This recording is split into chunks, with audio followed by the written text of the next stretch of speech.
আজকে বসলাম এই জন্য, পরিস্থিতি যা পত্রপত্রিকায় দেখছি, মানুষের মধ্যে দেখছি, তো মনে অনেকগুলো প্রশ্ন জেগেছে। সেই প্রশ্নগুলোর জবাব খুঁজে পাওয়ার জন্য আপনাদের সঙ্গে বসা।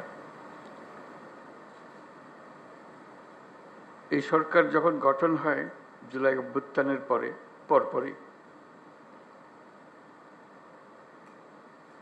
আমি বিমানবন্দরে উপস্থিত হওয়ার 8 তারিখে, মনে আছে আপনাদের, সবার কাছে একটা আহ্বান জানিয়েছিলাম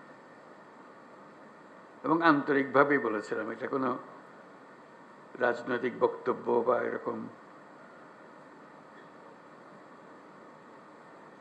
যারা শুনছে শ্রোতা তোষণ বক্তব্য ছিল না।